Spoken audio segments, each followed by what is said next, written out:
guys, I'm so excited to start lesson 2, Religions of Ancient India, with you. Now, as usual, this is just a brief overview because when we're talking about ways of belief, there's so many different details and nuances that we can get into. And nuances means all those little subtle things that make something special and unique. So there's lots we can get into here. So this video is just going to serve as a brief overview. Okay, so don't think that we're going to get all the detail here, but we are going to get as much as we can. Now, this is 3 pages long. So when you're looking at your packet, we're going to look on page 10, 11, and 12. You need to make sure you complete all 3 of these pages. Now, it's important for us to look at the religions of ancient India because millions of people around the world today follow the beliefs of these religions that began thousands of years ago in ancient India. In fact, they're some of the largest religions in the world today. So we're going to look at 3 major religions today: Hinduism, Buddhism, and Jainism. And especially Hinduism and Buddhism are still very widely practiced today in India and in many places around the world that people from India have settled. So it's important to make sure that we understand and approach it in a respectful manner. So listen carefully, make sure you take lots of notes, guys. Can't wait to talk to you more. So we're going to start off with Hinduism. Now, Hinduism, guys, is one of the world's largest and oldest religions, and it all traces back to those ancient Aryans that migrated in after the villages of, or rather the cities of Harappa and Mohenjo-daro stopped being so powerful. If you think back to your lesson 1 notes, keep in mind that most of the Aryans lived in small villages controlled by those rajas or kings. So although some religious beliefs were similar, a lot of Hinduism is a combination of many different religious beliefs gathered over time and put together and kind of blended together. There's a few big basic concepts that we do need to think about when we look at Hinduism. The first is, what are the gods that are believed in? There's many gods, and they're all part of something called Brahman. Now, Brahman is the universal spirit that many Hindus believe is in every living thing. So me, you, your cat, your mom, your dad, even trees or grass, all living things contain Brahman. Think of Brahman like water. So you can have individual drops of water, but when it's all joined together, every drop of water, as it makes its way through the cycle, makes its way back to the ocean. Brahman is like the ocean, that big collection of water. Every little individual drop is part of something larger. And the Upanishads, which are one of the holy books of Hinduism, say that a soul that becomes one with Brahman, or is a part of Brahman, is like a lump of salt that gets dissolved in the water. All the individual parts are there, but now it's part of that larger water. So for many Hindus, your individual soul is like that drop of water that's part of a larger ocean, or Brahman, that universal spirit. Now, along with this, just like the water cycle, there is something in Hinduism called reincarnation, and it's the belief in the rebirth of the soul. So in Hinduism and other religions that believe in reincarnation, your soul, that drop of water, goes through many cycles of birth, life, death, and rebirth. And it might be that your spirit needs to learn something, or that it has things that it needs to make right from previous life. But there's a cycle. Now, when we think about Hinduism, before anything else, now that we understand the concept of our Brahman and our spirit being part of something universal, as in Hindu belief, we need to understand the goal in Hinduism. So this is not on your video notes. You need to write this in. You can write it in anywhere near Hinduism where you have a little bit of extra space. I recommend, if you're looking at your notes, maybe this space up here or right below this circle with the definition of Hinduism. Either of these 2 spaces work really well.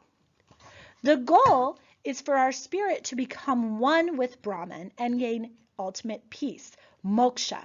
So in our metaphor of the water drop, this would mean that the water drop no longer goes through the cycle of the water cycle, but stays in the ocean as part of the ocean.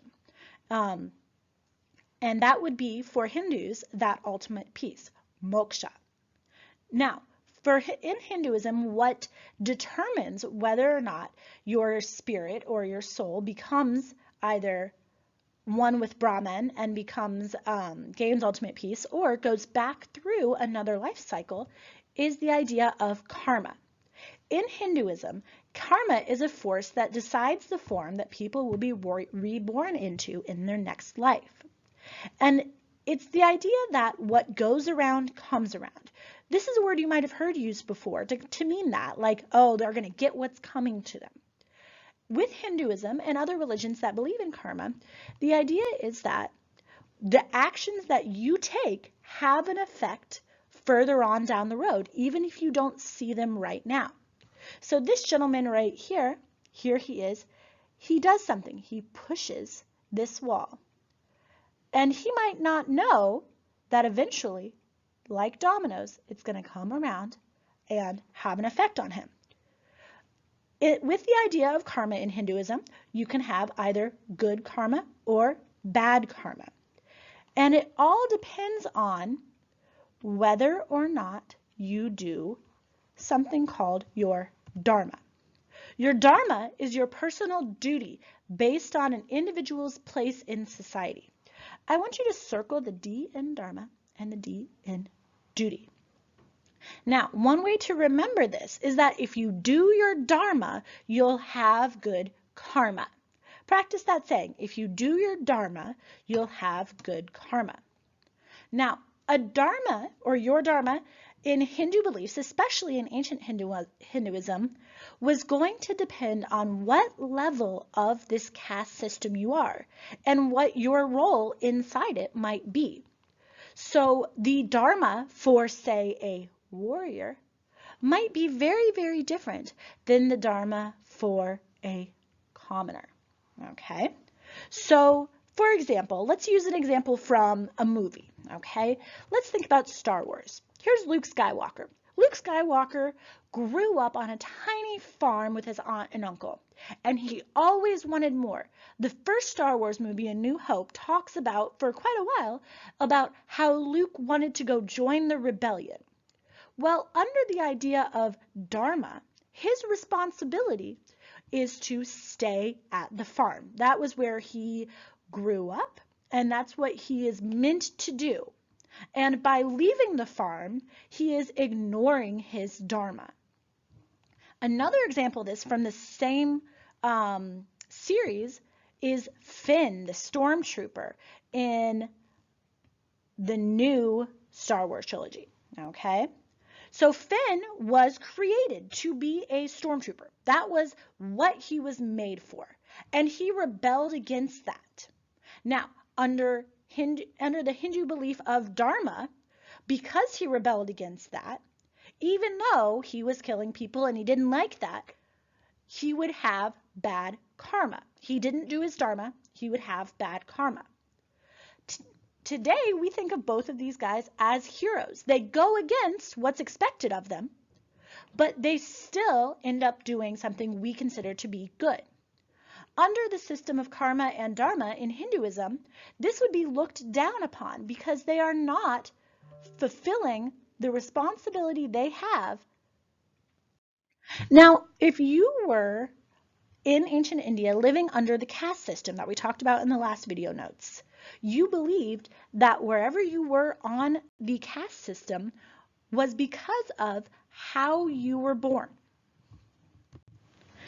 Now, in ancient India, it was believed that wherever you were on the caste system was due to your karma. So if you had bad karma in a previous life, well, guess what? That might be a reason you're an untouchable or a Sudra, down at the bottom of those levels. It would be because, or it would be believed to be because, that you had done something wrong. You had not fulfilled your dharma in a previous life, So you deserved to be at the lower level.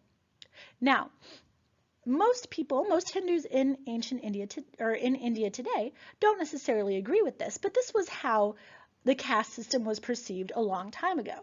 If you had done something wrong, you deserved to be at a lower level. This was your punishment. And by fulfilling your responsibilities in the caste you are now, you're going to be able to work your way back up the system.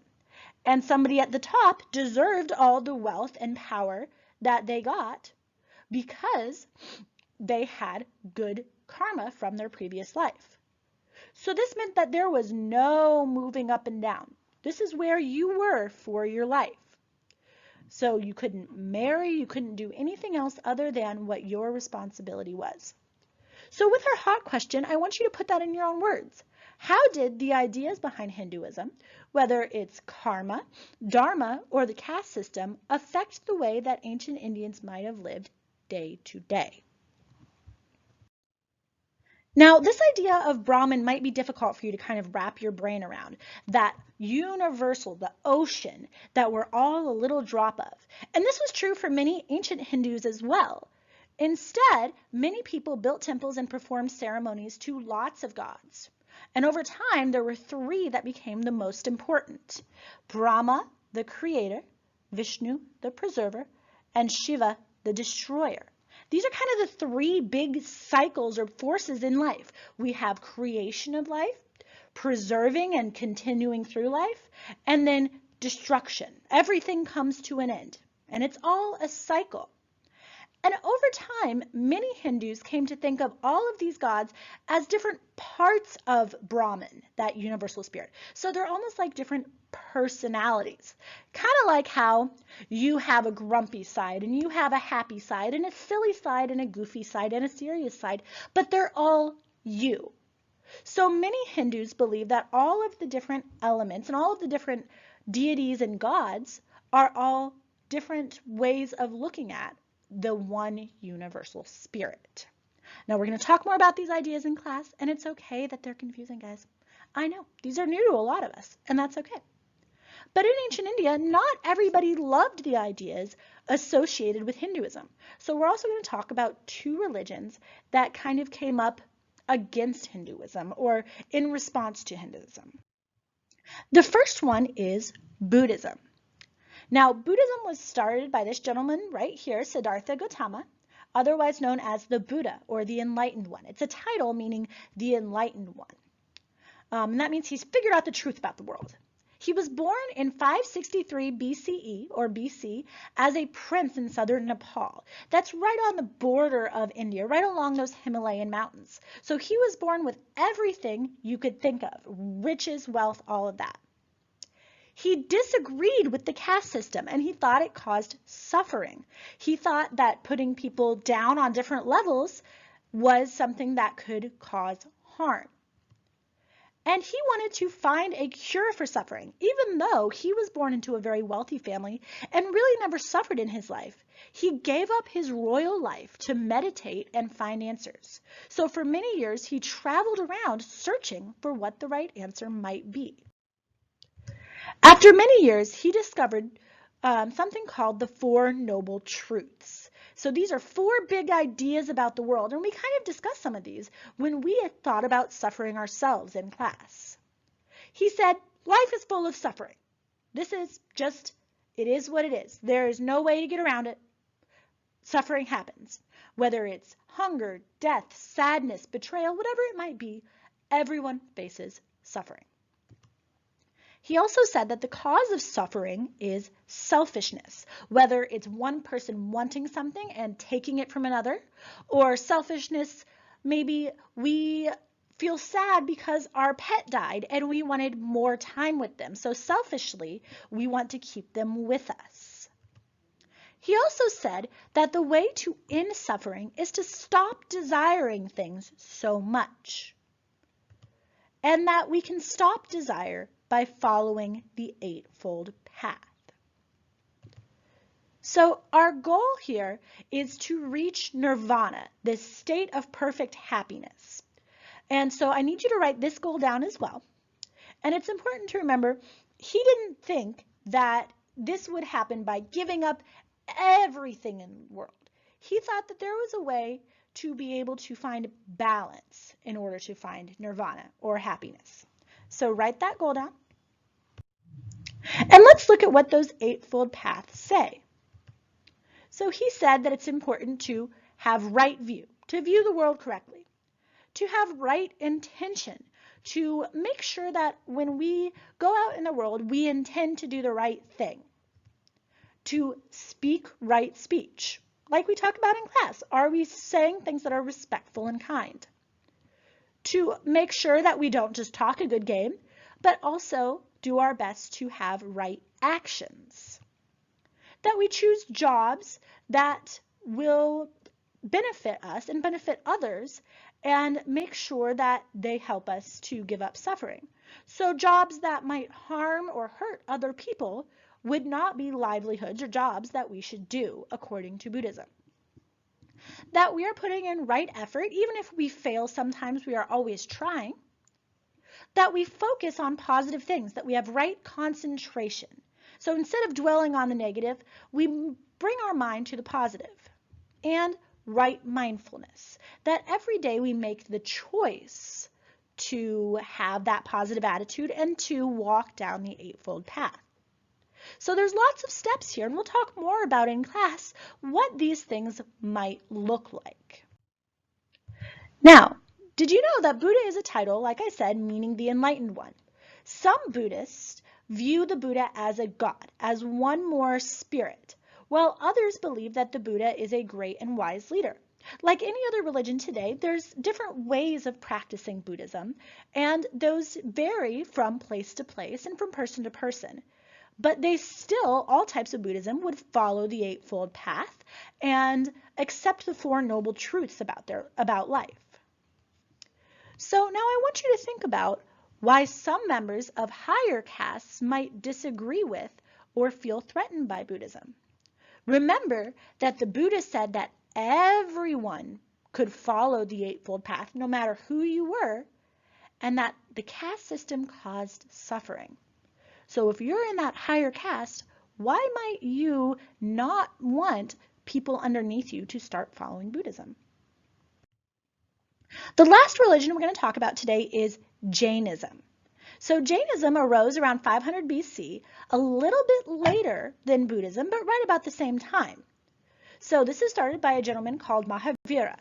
And one of the things in Jainism that they did was they practiced strict poverty and nonviolence, or ahimsa.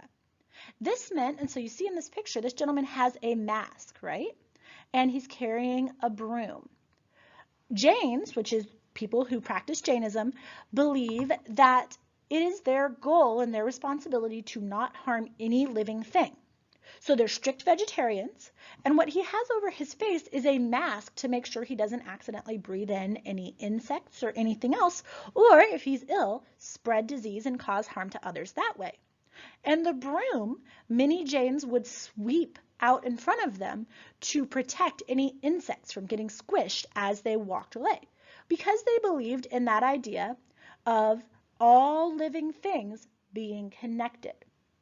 And in fact, that's a similarity between Buddhists, Hindus, and Jains. They all believe that all living things are interconnected. Because of that, many people in India are vegetarians. They choose not to eat animals. So we've got some similarities and some differences between Buddhism and Jainism. So just a quick reminder of Buddhism. It believes that when people are free from all earthly concerns, they will reach nirvana. And Buddhism accepts the existence of gods and bigger spirits. They both believe in this concept of ahimsa, nonviolence, and that all life is sacred. But for Jains, their followers are known as Jains, and they do not believe in a supreme being. They don't believe in any gods, okay? They say that the gods are not necessary to be a good person. They both believe that suffering comes from within, from ourselves, however. And in both cases, we have rulers that came from royal families and gave up their money and status. So guys, thank you so much for paying such close attention to these three world religions, these three religions that came from India. we're going to get more in depth into all of these concepts in class and see how it shaped the people who lived in India. Thank you guys so much for your patience, and make sure you're taking great notes. Try on those hot questions even if you're not quite sure. All right, guys, we'll see you soon. Have a great day.